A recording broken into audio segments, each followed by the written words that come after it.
Hello guys, welcome back in the inside of this box here. Sailor is our enemy, also known as opponent, and he plays the Alekhine defense, which is a very interesting opening. One that I wouldn't really recommend playing for club level players unless they really do know what they are doing. Because it's ridiculously passive and it starts off with giving up the center fully, and such openings are not to be taken lightly. So yeah, me as a coach, I definitely steer away from openings like the Alekhine. Later on, when you become a stronger player and you understand general opening principles really well, then I suppose it's not that bad, but overall it is something that I tend to avoid. It's just simply giving a very easy game for white without getting anything in return. So all I'm doing right now is I keep my pieces on the board, and black has got a very depressing spatial disadvantage that is very difficult to get out of. Having said that, I might have allowed e5 here, which would basically nullify everything I said. Maybe f4. Okay, maybe f4 was a legitimate choice, even if knight takes, pawn takes. Yeah, I don't know. Maybe I shouldn't have allowed e5 here, and it did come. Not the end of the world, but yeah. Okay, so because of I'm a central fanatic, I'm going to push through. But then again, after takes and f5, oh, I have knight g5 there, so okay, it is still quite a complex position, but potentially f4 here would have been better, with the concept of clamping down on this center as hardcore as possible.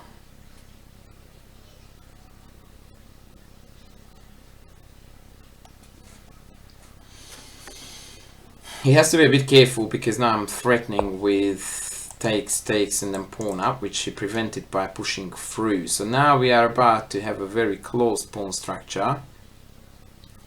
And my aim now is to play b4 to eliminate this pawn so that these two guys can roll. Also, knight b5 is looking like a juicy move to make to attack these weak dark squares, but my primary objective now is to get b4 in ASAP. Now he prevented knight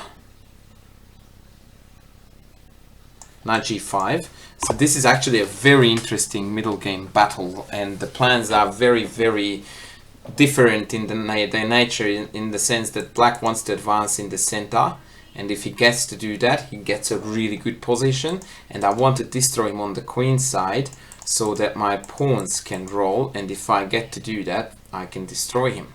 Now f5 right away would have been a losing move, because, or not losing, but a very poor positional call, because of knight g5, and then jumping in here causes a lot of trouble. So he prevented that. And now it looks like I can't play b4 because e4 is coming, hitting both of my knights, and if my knight takes, I lose an exchange. And this is where many players would go like, oh dang it, I can't play b4 because of e4. Well, no, I don't care about e4. And the reason for that is because after e4 I take, he takes, I take back. I sacrificed an exchange. In return, he lost all his initiative, and it still applies. I'm dominating the dark squares. This pawn is hanging, and I have got a gazillion threats. So as soon as I saw it, I knew I was going to do this. I just needed to take my time to explain it. So now simply bishop takes is forced. I take back. I sacrificed an exchange. In return, all of my pieces are ridiculously active. It is not even going for it. So that says it all. Having said that, I don't think I can defend both of these, but I also don't need to. Bishop d3 seems to be fully sufficient. Knight c5 is looking good. Queen c2 is looking good. Like, I'm not worried at all. My point is that at the cost of an exchange, all my pieces have become ridiculously active. And none of his are. The only trick that I shouldn't fall for is that if I play bishop d3, you can take here, and when I take back, e4 drops. So I don't want to allow that. So now my number one choice is here. The only reason why I'm a tad bit reluctant to play this is because I'm visualizing the pin on that diagonal that looks a little bit painful.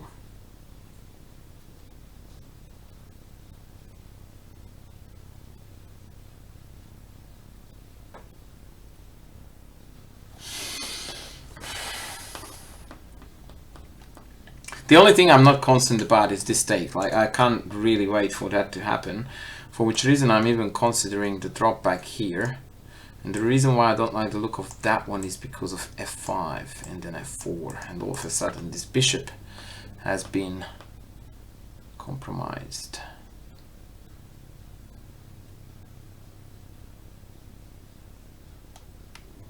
Perhaps knight c5.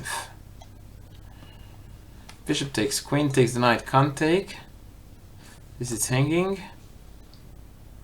With king h7.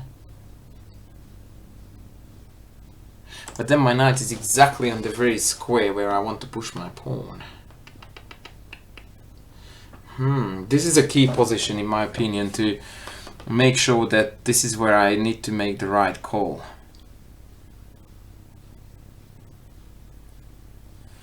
So I'm thinking hard.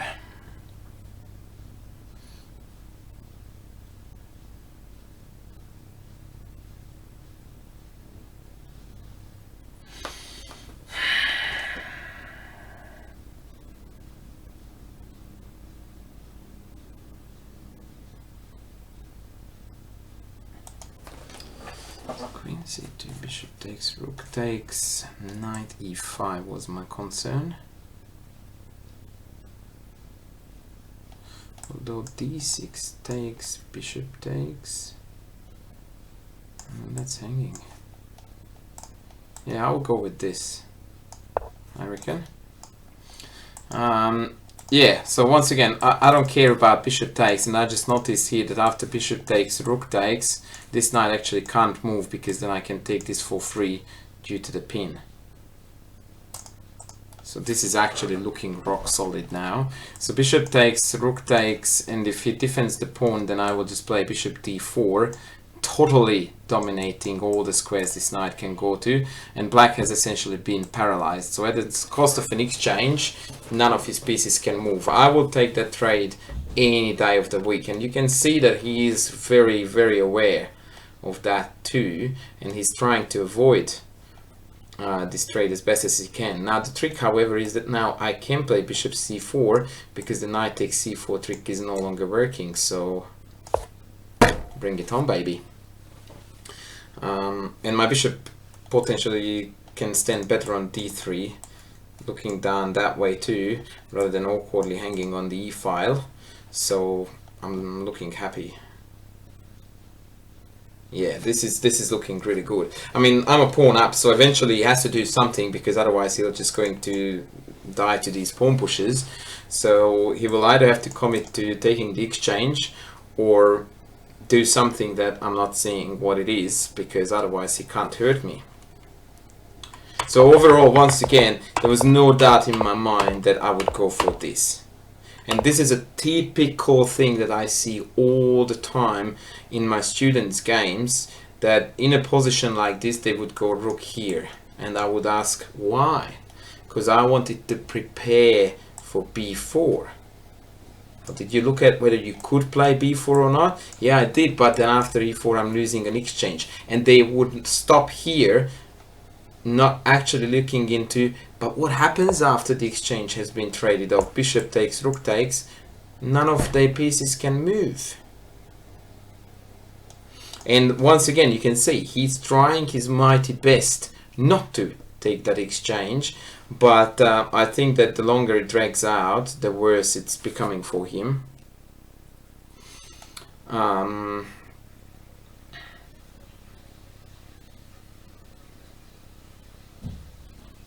okay, I'm really tempted to do some tricks here. I'm looking at knight back with the intention of h4, h5, softening up these 2 pawns here. But before I'm going to settle for this, I will look at some other knight move options. I mean, let's face it, now I have to move the knight. I don't know if I like the look of knight c5. Knight f6. I mean, when I say I don't know if I like the look of it, I'm choosing between fantastic and even better.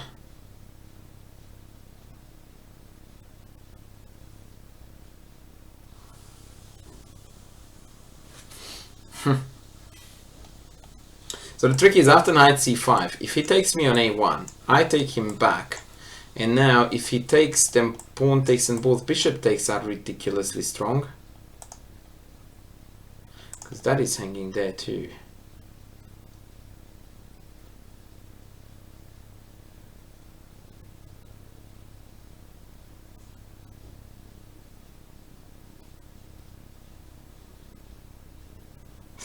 Yeah, I sort of feel very tempted to try to undermine him.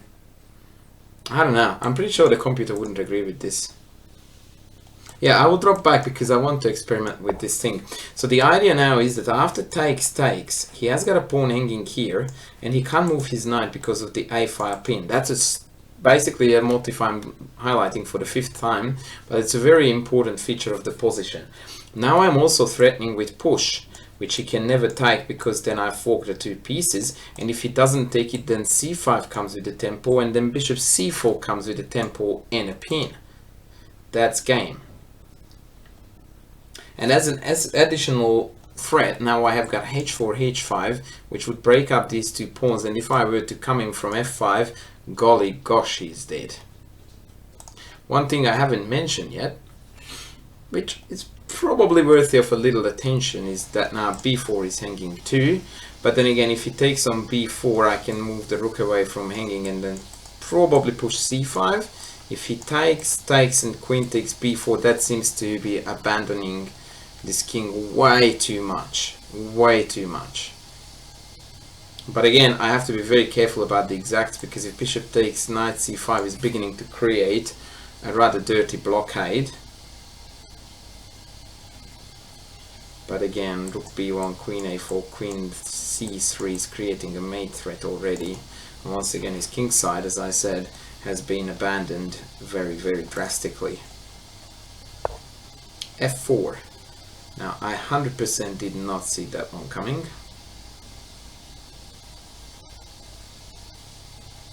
And to be fully honest with you, I have no idea what this is doing. So this is hanging, and I have no reasons why I shouldn't take it, so I do. What the heck? Okay. Bring it on, baby. Hanging. I'm thinking we are doing good here.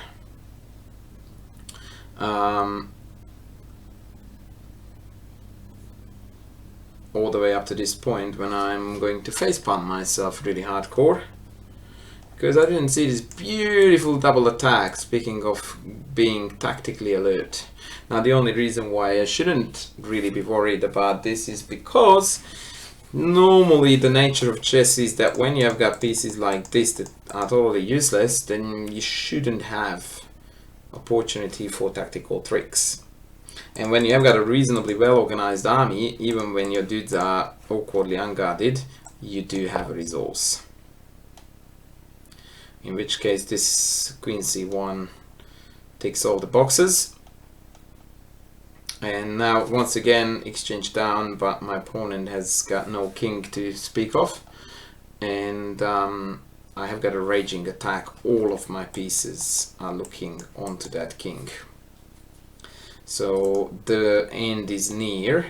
After g5 I'm looking at knight h5, once again in the spirit of aggression. The queen then can go back to h7 attacking here, and that's when I would be looking at some sort of sex. Now, The only thing that I can consider as an alternative is a sack first and then knight h5.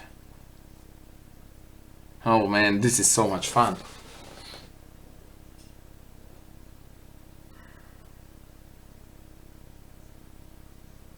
The only downside to this whole story is that I've got bishop d2 here with this incredibly powerful regroup of bishop c3, which is going to be very hard to resist. Especially because I can't see a clear-cut win after going in there. Probably there is one.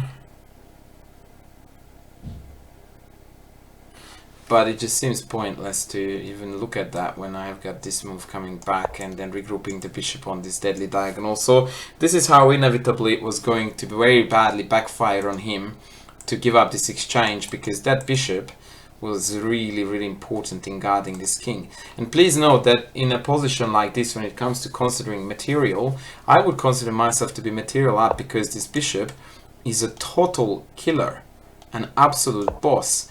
And he has got that rook against it, which is not going to make a move in this game, mark my words.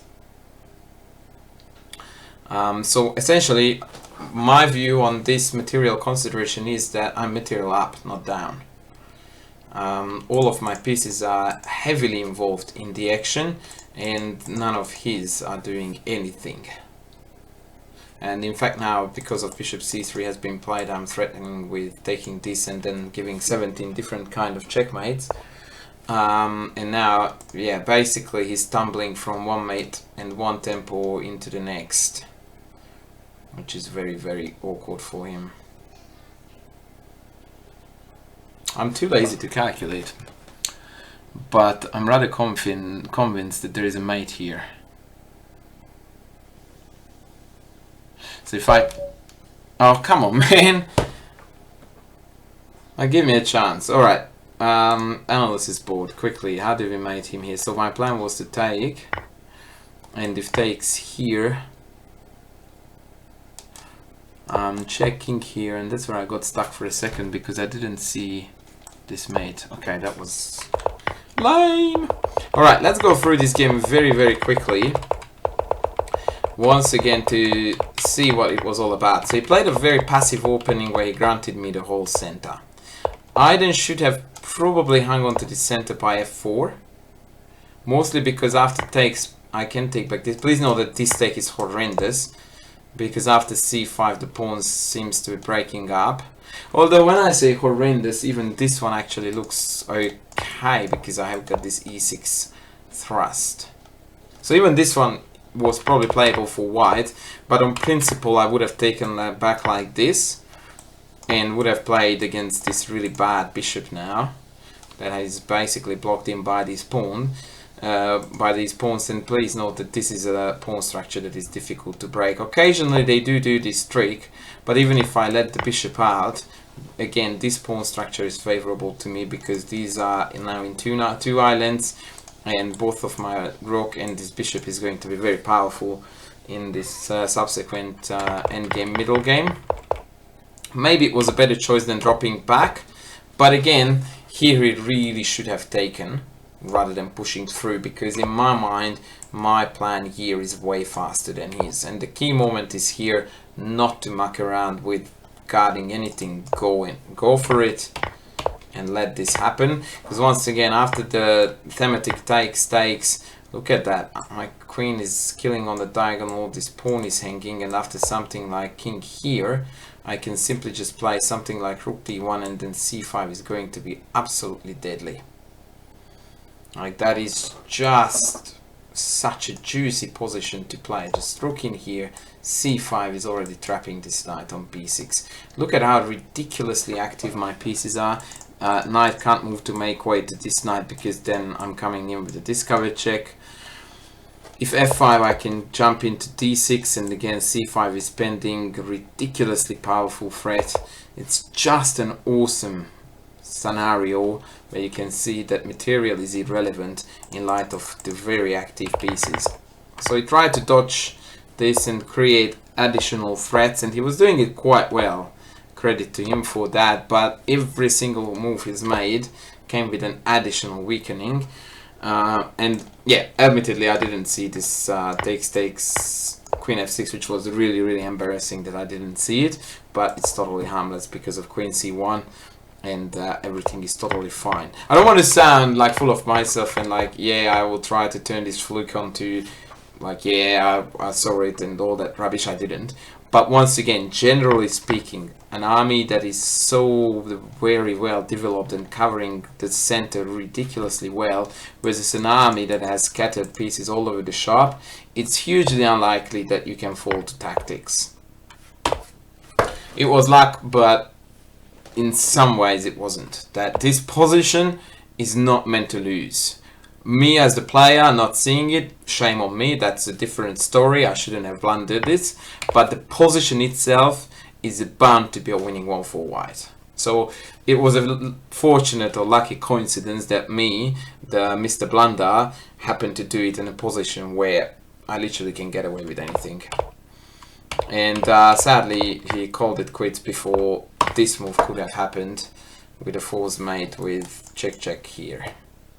So yeah, I think it was actually quite an instructive game in the sense that what I see most often as a problem with my students now is a ridiculously rigid and unexplainable respect for material when there is a very, very obvious counterbalancing measure, which is initiative and peace activity, and we hardly ever even look at what that peace activity would amount to. We already reject the idea of giving up material because that's not meant to happen. Well, yes, that is meant to happen. It happens all the time.